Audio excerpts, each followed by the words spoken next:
Queensland police are hunting a gunman after a teenager was shot in the leg south of Brisbane. Live to Sunrise correspondent Michelle Tapper at police headquarters. And Michelle, do police have any leads yet? Morning, Eddie. Well, police are now focusing their attentions on the 19-year-old victim as well as his friend who ran for help. This all unfolded yesterday morning in bushland south of Brisbane. The 19-year-old was shot in the leg. His friend then ran to a nearby neighbour's house. The dog squad was called in as well as Polair. They were searching for the gunman, but now they're questioning the two teenagers who were involved in this. At this point, they are refusing to cooperate with police. But this all happened just a few metres from the dam where two other people were found murdered with their bodies dumped in a metal box earlier this year. One of the most powerful hurricanes in nearly a decade is battering Haiti and the Dominican Republic tonight, and there is great concern that it could hit the United States later in the week. Hurricane Matthew, a Category 4, is packing winds as high as 145 miles an hour. Matthew is blamed for at least 9 deaths. The eye of the storm is navigating the windward passage between Haiti and Cuba. The U.S. Navy military prison at Guantanamo Bay is being battered. The U.S. has sent disaster teams to the region, including Jamaica, where we find Mark Strassman tonight. Just after 7 a.m., Hurricane Matthew blasted into Haiti's southwestern tip. Punishing rains and winds of 145 miles per hour uprooted trees and swept away the coastal town of Lake Cay. Resident George Ely told us it was devastating. Old houses, everything is gone. It's like a bulldozer just passed by. I can tell you it's a big disaster. Matthew could dump 3 feet of rain on this rural part of Haiti, where many people live in shacks made of wood and concrete blocks. Here, blocked roads and a collapsed bridge in the south make it hard to know the extent of the damage so far. This storm piles another calamity on Haiti, the Western Hemisphere's poorest country. 6 years ago, a devastating earthquake killed more than 200,000 people. Aid worker Aaron Dankers. Things were progressing and being rebuilt, but it was fragile at best. So something like this comes through and completely destroys all the progress that's been made. Eastern Cuba is bracing for its share of Matthew's misery. At Guantanamo Bay, the U.S. Navy ordered the evacuation of 700 spouses and children of service personnel. Residents in Santiago began feeling Matthew's fury early this morning. Last night was terrible, this young woman says. The waves were enormous. I thought they were going to enter the house. Matthew has been churning at sea as a Category 4 or 5 hurricane now for almost 100 hours. That's the longest since Hurricane Igor in 2010. And Scott, that has people living in this potential path on high alert from Cuba to the Carolinas. Mark Strassman, thanks. A storm warning has been lifted for the Japanese island of Okinawa after a powerful typhoon brought heavy rain and wild winds.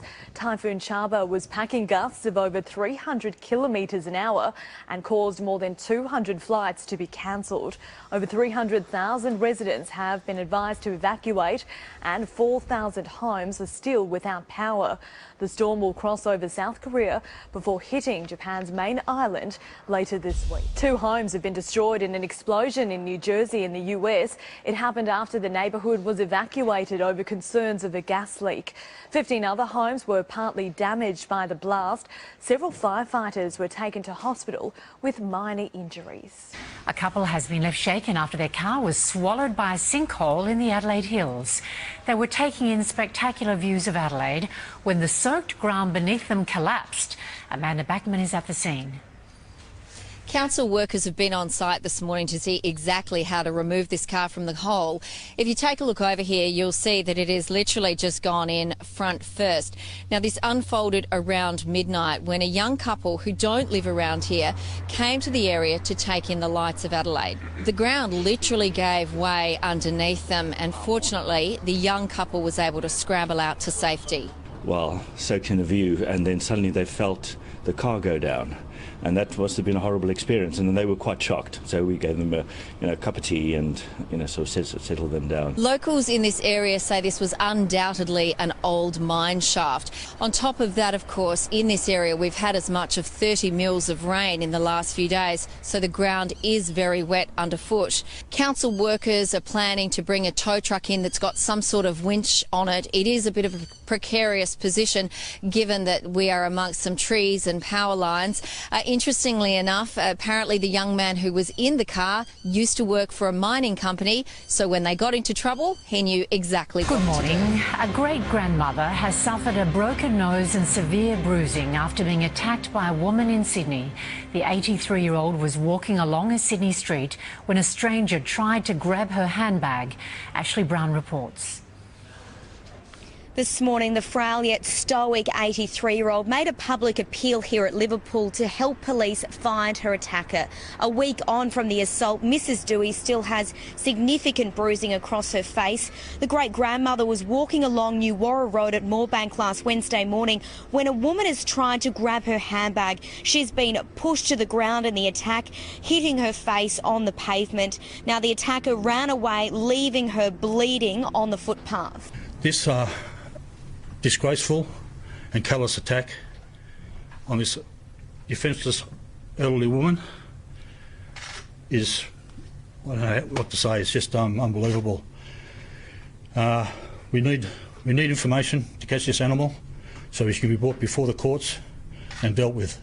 Mrs Dewey suffered a broken nose, bruised knees and swelling, and is now understandably afraid to be alone. But what she does want is justice. The attacker is aged between 20 to 30 years old, Caucasian in appearance, and she was wearing dark clothing, boots and possibly carrying a backpack.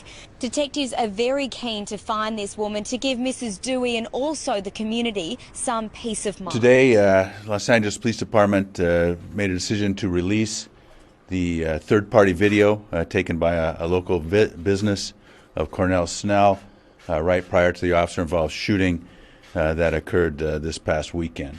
I think there is significant misinformation that has been put out about both the shootings this weekend, and I think that it's important that we put forward information to clarify so that people can put these events, tragic as they are, in perspective. Stop running from the public. People, every seat here and here. I want to highlight that while we are extremely concerned about the families and the community involved in the officer-involved shootings, we're also extremely concerned about the amount of guns that are out on our streets. The Metropolitan Division, the division that is the home division to two of the officers involved in the shooting, has recovered over 500 guns in 4 divisions of the Los Angeles Police Department this year. The same 4 divisions have suffered 450 people victims shot so far this year. Handguns are far too prevalent, and I think that is something that is important to address here. We want to make the police department as good as it could possibly be. We want to limit the use of deadly force. We want to do all the things that the Commission and I are working towards along with the department. But I think until we address the core issue of violence in our communities, until we address the core issues of primarily young men with guns, we are going to be doomed to this cycle. But we're not going to fall for that. No. That video, they can release every damn video.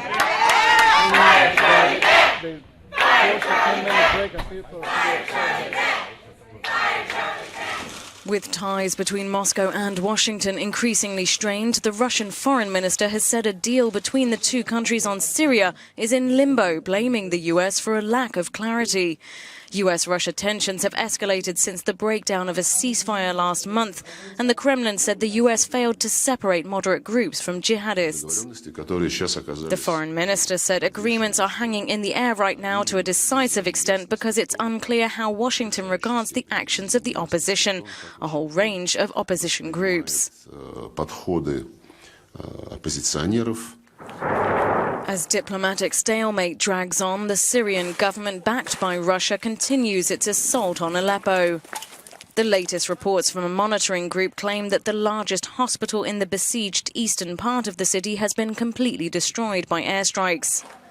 The M10 hospital has reportedly been hit by several strikes since Saturday, and medical staff say it cannot be used, leaving 250,000 people with less and less access to essential healthcare.